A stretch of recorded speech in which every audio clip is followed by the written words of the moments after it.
The Trans Am series is an automobile racing series which was created in 1966 by Sports Car Club of America president John Bishop.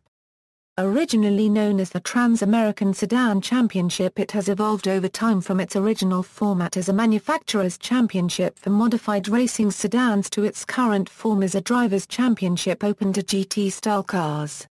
The series was formed at the dawn of the pony car era and was derived from the SCCA's A and B sedan amateur club racing classes, based upon commercially produced cars which had been modified for racing competition.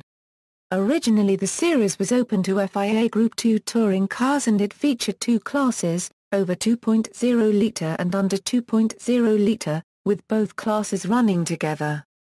The series was best known for competition among American V8 sedans such as the Ford Mustang, Chevrolet Camaro, Plymouth Barracuda, Mercury Cougar, AMC Javelin, Pontiac Firebird, and Dodge Challenger in the 1960s and early 1970s.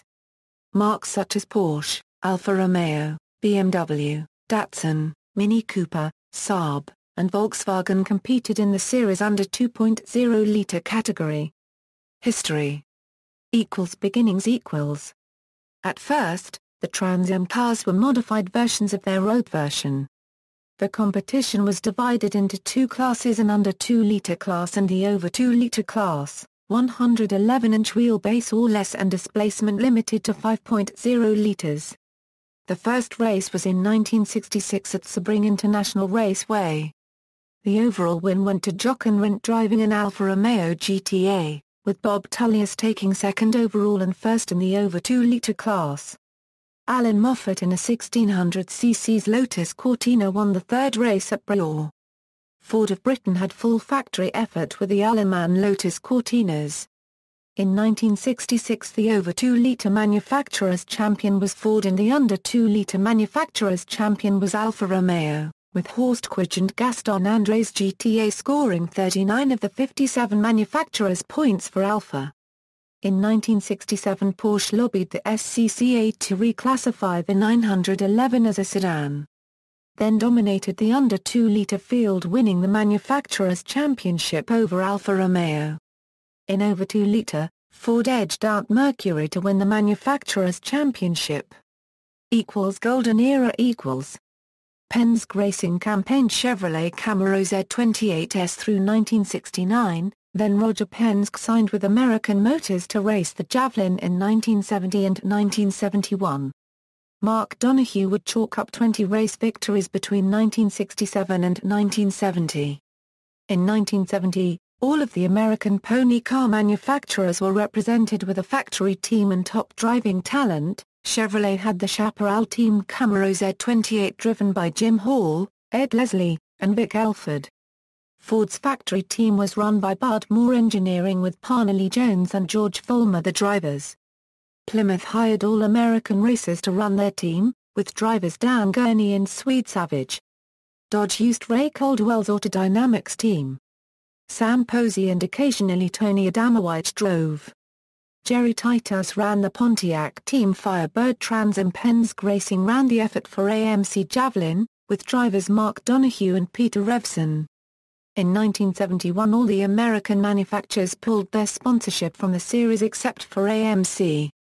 As evidence of the original modified production car concept, a fan favorite in the 1971 Trans Am series was the Grey Ghost, a '64 Pontiac Tempest, prepared by Pontiac Special Projects engineering manager Herb Adams and a group of his young protégés. The boxy 6-year-old Tempest had once been Adams' wife's daily driver, with over 80,000 miles on the odometer when it was turned into an A sedan racer. It proved to be surprisingly fast, at a time when even a 1-year-old car was considered out of step with the competition. It was entered in the opening round of the 1971 Trans Am Championship. Unable to qualify, the car was allowed to start from the back of the pack. With Bob Tullius behind the wheel, it mowed through the field, and was running second behind eventual winner Mark Donohue's factory-supported Penske Racing AMC Javelin when the engine aspired. 2.5 Challenge, 1971. The U2 class was renamed the 2.5 Challenge. The engine displacement limit was increased to 2.5 liters. 1971 was very exciting as Alfa and Datsun fought it out for the title.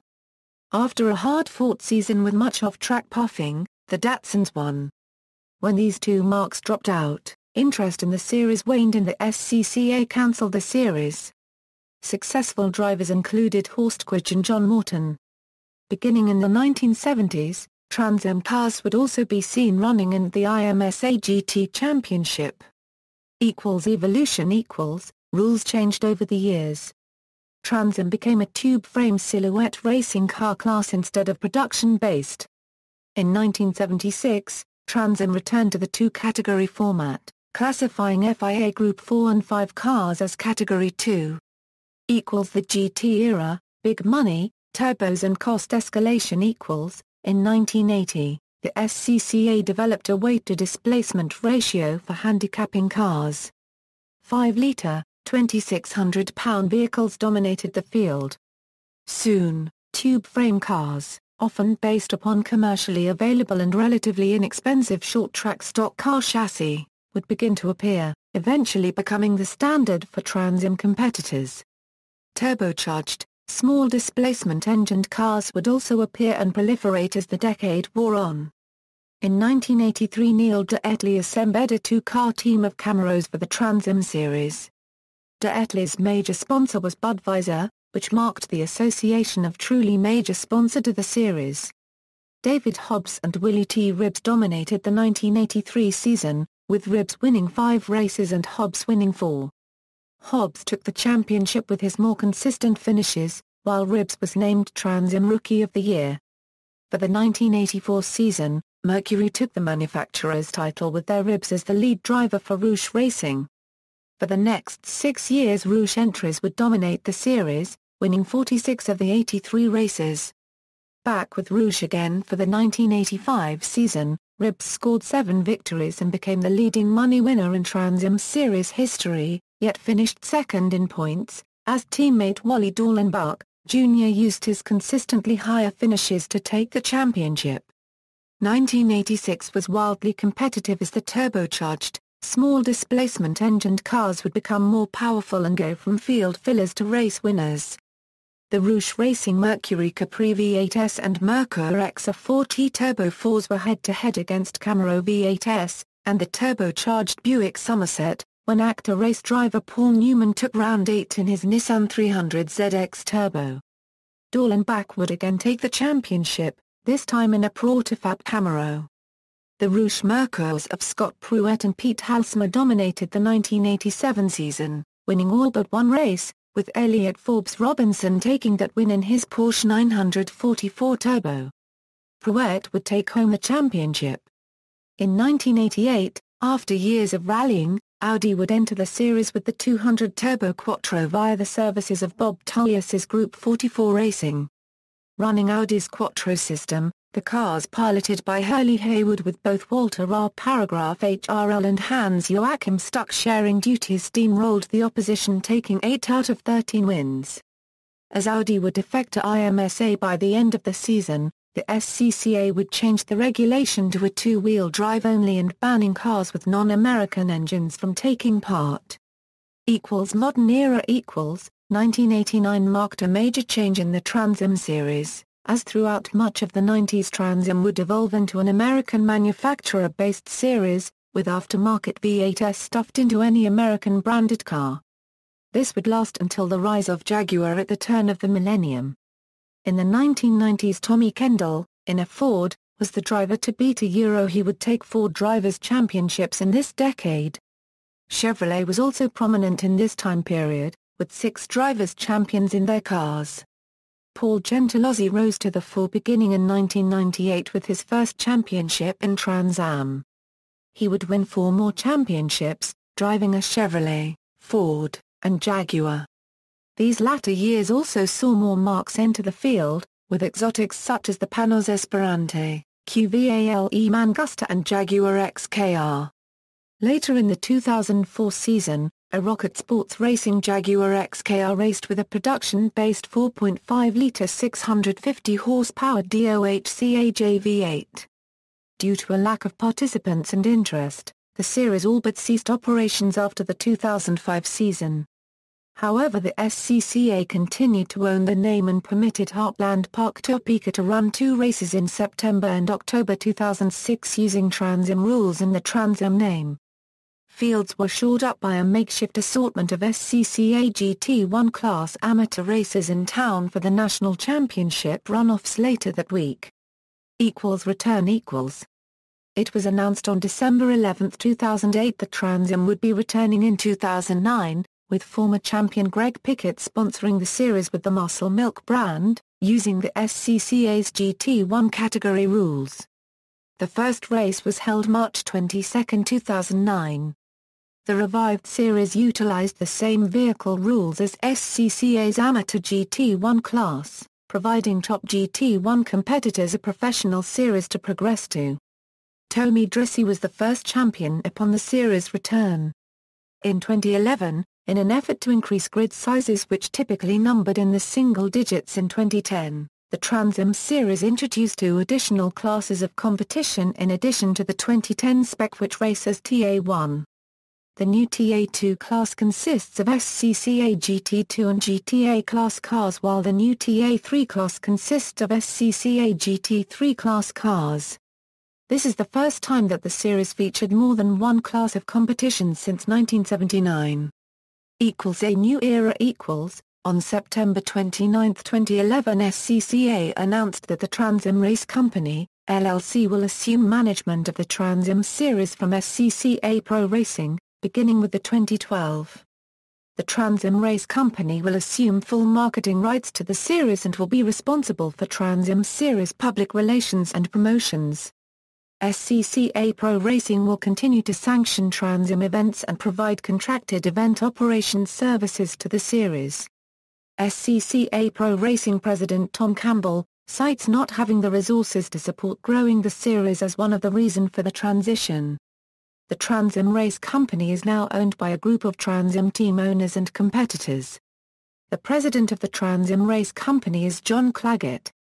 Claggett had a 22-year affiliation with SCCA Pro Racing and the Trans Am series, most recently as executive director of Trans Am in 2005 when Champ Car operated and sanctioned the series.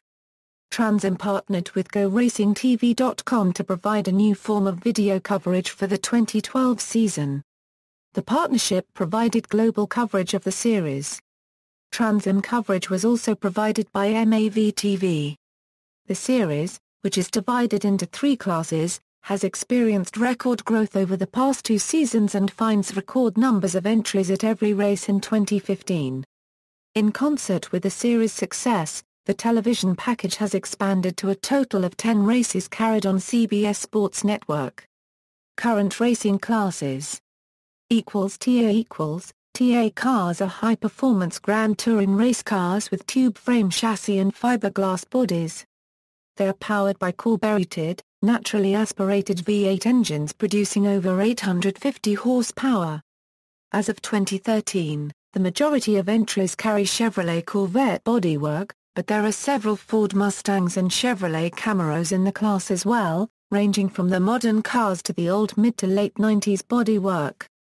TA2 TA2 class specifies a tube frame chassis built by Howe Racing and either Chevrolet Camaro or Ford Mustang body, with the introduction of Dodge Challenger bodies in 2014. Currently, both fuel-injected and carbureted V8s are allowed, but eventually fuel-injected engines will be required. TA2 is, as of 2013, Trans Am's most popular class among competitors. TA3A and TA3I TA3 includes 2 groups, International and American Muscle. International Group cars must adhere to SCCA GT2 class rules and be of a number of different specified models and year of manufacture. American Muscle cars are based on NASA American Iron Racing rules and must be a modern Ford Mustang, Chevrolet Camaro, or Dodge Challenger. Both groups feature production-based cars. Other series based on Trans Am concept, the Trans Am series has used a tube frame-based format, similar to the original IMSA GT series, since the early 1980s, with heavy emphasis on GT cars. the SCCA Pro Racing World Challenge and Continental Tire Sports Car Challenge Racing Series, run by the Sports Car Club of America, and the International Motorsports Association, respectively, utilize modified production-based cars, sports cars, and touring cars, similar in spirit to the original Trans Am races. With the rise of these series, Trans Am saw decreased attention from the media. However, Speedvision did occasionally cover Trans Am races until the series' demise in 2006. Champions, Trans Am Manufacturers' Championship points are awarded in both classes for 1st through 6th places, 9-6-4-3-2-1, with only the highest finishing example of a make receiving points. Beginning in 1972, SCCA instituted a Trans Am Drivers' Championship based on overall finishing position for 1st through 10th places, 20-15-12-10-8-6-4-3-2-1. Beginning in 1990, the top 25 finishes were awarded points, 30-27-25-13-14-16-15-14-13-12-11-10-9-8-7-6-5-4-3-2-1-1. Class wins by manufacturer retrospective drivers champions Race historians have rated the overall finishes in the early Trans Am years by the driver points scheme in place from 1972 until 1989 to crown unofficial overall drivers champions for 1966 and 1971. This listing first appeared in Albert Abocraca unregistered trademark S 1986 book Trans Am Racing 1966 and 1985. Tributes. The Trans Am series is a regular group at historic automobile racing events, particularly the 1966 and 72 years. In 2010, the Monterey Historic Automobile Races at Mazda Raceway Laguna Seca in Monterey, California tributed the under 2000 cc's group. On occasion, the Monterey Historics and its former sister event at Sonoma Raceway, also in California, have tributed 1980s Trans Am cars, often referring to them as IMSA GTO. In recent years, the Sonoma event has referred to the group as SCCA cars. A few teams in the Continental Tire Sports Car Challenge, the series itself being reminiscent of the old Trans Am series, have painted their vehicles to resemble the old Trans Am cars. In 2010, Multimatic Motorsports painted their Ford Mustangs to resemble those of Parnelli Jones and George Vollmer. Also entered that year was a modern version of the Sunoco-sponsored Chevrolet Camaro. The Pontiac Firebird Trans Am was named after the series. According to SCCA archives, that brand has taken 7 wins in the 42-year-old series' 450-plus events. The last win by a Pontiac Firebird Trans Am was in 1984. Tommy Kendall currently drives a Dodge Challenger using tribute livery to Sam Posey's 1970 Challenger. See also, List of Trans Am Series Marques, History of the Trans Am Series 1966 to 1995 DVD. References. External links, Official website, History of the Trans Am Series 1966 to 1995 DVD.